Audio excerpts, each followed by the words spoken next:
Ya, di sini kami dari kelompok 1 akan menjelaskan sistem kepemerintahan dan otonomi daerah pembagian urusan pemerintah. Ya, oke, sebelum beranjak ke materi pembahasan, alangkah baiknya kami memperkenalkan diri terlebih dahulu. Untuk kelompok 1, ya ini yang pertama ada Marda NPM 128, yang kedua ada Sabrina NPM 131, yang ketiga ada Heksa NPM 134, yang keempat ada Dia NPM 144, dan yang terakhir ada Niken NPM 154.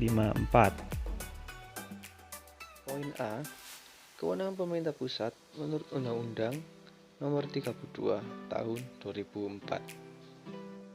Negara Indonesia adalah negara merdeka dan berdaulat yang diperintah oleh pemerintah pusat. Hal ini diatur dalam Pasal 4 Ayat 1 Undang-Undang Dasar 1945 yang menyatakan bahwa Presiden Republik Indonesia diatur oleh konstitusi. Wewenang di Indonesia adalah Presiden. Negara kita terdiri dari beberapa provinsi yang terdiri dari beberapa kabupaten dan kota untuk mengurangi beban kerja pemerintah pusat. Beberapa daerah memiliki kekuatan untuk mengendalikan anggaran pemerintah mereka sendiri dalam bentuk hak otonomi.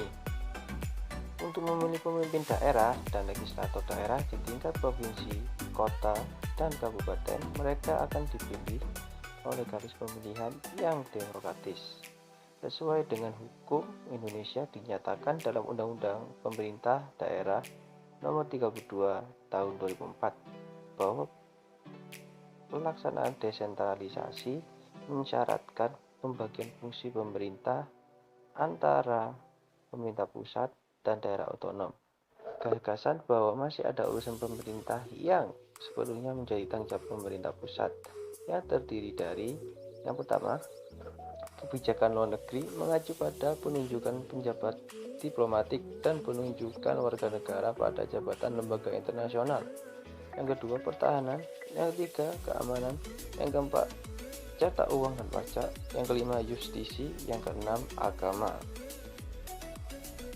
Untuk hal-hal yang dipercayakan kepada pemerintah daerah, pemerintah pusat terus melakukan kontrol, tetapi dalam pelaksanaannya yang dilakukan oleh pemerintah daerah dalam melaksanakan kekuasaan ini, pemerintah provinsi harus selalu memenuhi kriteria berikut.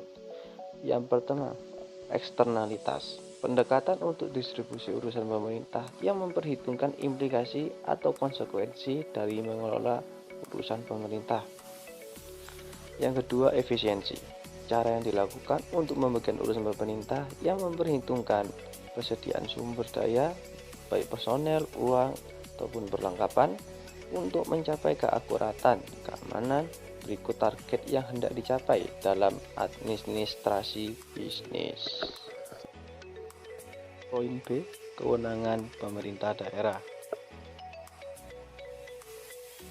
Kewenangan dalam pelaksanaan pemerintah daerah meliputi kewenangan membuat perda-perda dan penyelenggaraan pemerintahan yang diemas secara demokratis. Pelimpahan atau penyerahan wewenang dari pemerintah pusat kepada daerah-daerah otonom bukanlah karena hal itu ditetapkan dalam konstitusinya, melainkan disebabkan oleh hakikat negara. Penyelenggaraan pemerintah daerah berpedoman pada 3 asas, yakni yang pertama, desentralisasi. Desentralisasi memberikan ruang terjadi penyerahan kewenangan dari pemerintah pusat kepada pemerintah daerah. Yang kedua, dekonsentrasi. Adanya pelimpahan kewenangan yang secara fungsional dari penjabat atasan dari pemerintah pusat kepada pejabat daerah. Dan yang terakhir, tugas pembantuan. Poin C, perbedaan wewenang pemerintah pusat dan daerah. Dalam pasal 13 dan 14 menyatakan bahwa pemerintah daerah menjalankan otonomi seluas-luasnya, kecuali urusan pemerintahan yang oleh undang-undang ditentukan sebagai urusan pemerintah pusat. Dapat hubungan struktural dan fungsional antara pemerintah pusat dan pemerintah daerah. Untuk hubungan struktural ini mungkin bisa dilihat dari struktur organisasinya. Untuk di tingkat nasional ini sebagai pemegang kekuasaan tertinggi dalam penyelenggaraan pemerintahan. Sedangkan untuk tingkat daerah, yakni kepala daerah. Selanjutnya untuk hubungan fungsional. Untuk hubungan fungsional ini melibatkan pembagian tugas dan tanggung jawab yang harus dipastikan dalam rangka untuk pelaksanaan tata kelola yang baik. Poin D. Dampak negatif dan positif otonomi daerah. Dari sisi ekonomi, untuk positifnya dari sudut pandang ekonomi, mencapai otonomi daerah memiliki banyak keuntungan, termasuk pemerintah daerah memungkinkan penduduk daerah untuk mengeksploitasi sumber daya alam mereka di setiap daerahnya. Untuk negatifnya, namun semenjak sebelum reformasi, pemerintah pusat melakukan begitu banyak pengaruh atas semua kegiatan negara. Kekuasaan pemerintah terhadap pemerintah daerah dianggap telah membatasi kewenangan daerah.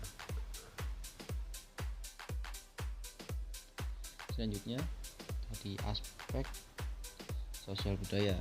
Untuk sisi positifnya, pemerintah daerah dapat leluasa berkreativitas dalam mengembangkan kebudayaan daerah. Bahkan, budaya dapat dikembangkan dan diperkenalkan di daerah lain. Untuk sisi negatifnya, bisa menyebabkan persaingan yang tidak seimbang antara daerah satu dengan daerah sekitarnya, karena masing-masing daerah saling menyoroti budaya mereka sendiri dan menganggapnya yang terbaik.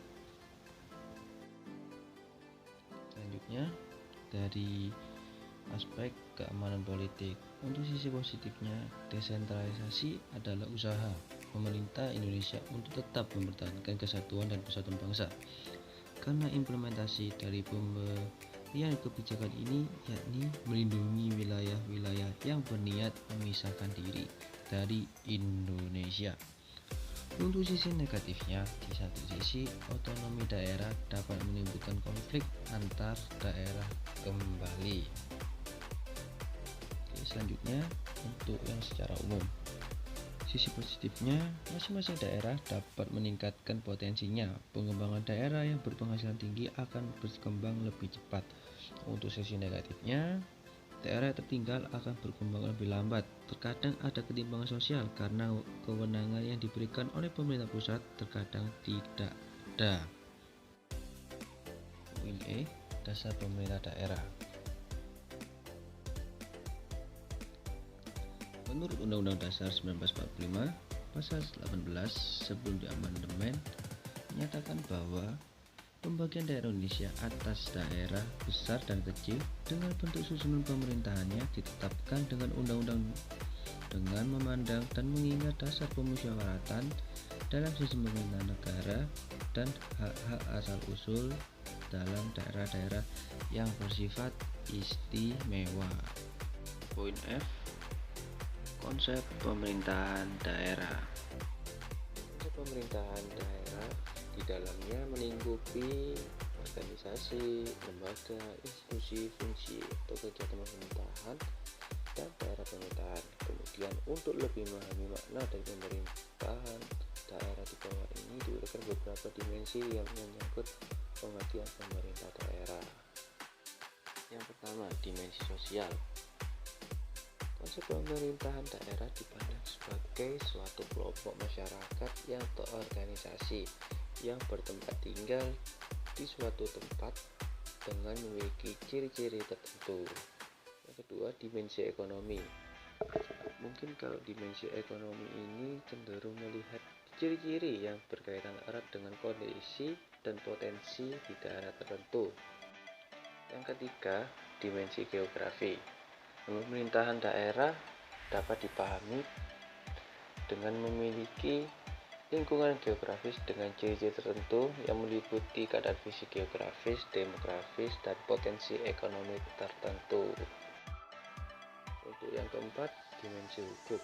Pemerintahan daerah dipandang sebagai unit badan hukum publik. Yang kelima, dimensi politik. Pemerintah daerah dipandang mempunyai hubungan langsung dengan aspek-aspek dari sistem politik negara yang bersangkutan. Yang terakhir, Dimensi administrasi. Pemerintah daerah disebut sebagai organisasi pemerintah sendiri yang mempunyai hak dan wewenang untuk mengatur dan mengurus urusan rumah tangganya sendiri. Poin G. Bentuk pemerintahan daerah. Dua bentuk pemerintahan daerah. Yang pertama, local self-government. Pemerintah daerah otonom sebagai pemerintah daerah yang mempunyai hak dan wewenang untuk mengatur dan mengurus rumah tangga daerahnya sendiri. Dan yang kedua, local state government. Unit organisasi pemerintahan wilayah, unit organisasi pemerintahan di daerah yang dibentuk berdasarkan asas dekonsentrasi, yang bertugas hanya untuk menyelenggarakan instruksi-instruksi, arahan, petunjuk-petunjuk, dan kebijakan-kebijakan pemerintah pusat. Poin H. Lingkungan pemerintah daerah. Muthalib dan Akbar Alikan berpendapat bahwa faktor-faktor yang mempengaruhi pemerintahan daerah antara lain: yang pertama, perjalanan sejarah; yang kedua, kebudayaan; yang ketiga, tradisi keagamaan; yang keempat, geografi dan demografi; yang kelima, politik; yang keenam, kondisi ekonomi; dan yang terakhir, kondisi sosial. Poin I. Tujuan umum penyelenggaraan pemerintah daerah. Tujuan penyelenggaraan pemerintahan secara umum seperti yang tertuang dalam alinea keempat pembukaan Undang-Undang Dasar 1945, yaitu bertujuan melindungi segenap bangsa Indonesia dan seluruh tumpah darah Indonesia untuk memajukan kesejahteraan umum, mencerdaskan kehidupan bangsa, dan ikut melaksanakan ketertiban dunia yang berdasarkan kemerdekaan, kedamaian abadi, dan keadilan sosial.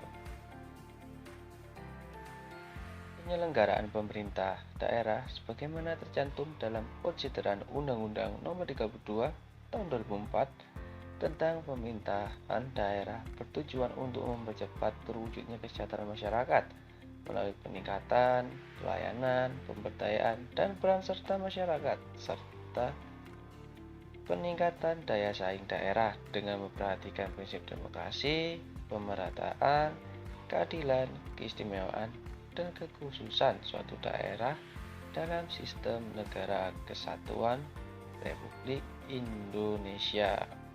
Ya, semoga pembahasan materi pada video ini bermanfaat bagi kita semua. Akhir kata dari kami, terima kasih.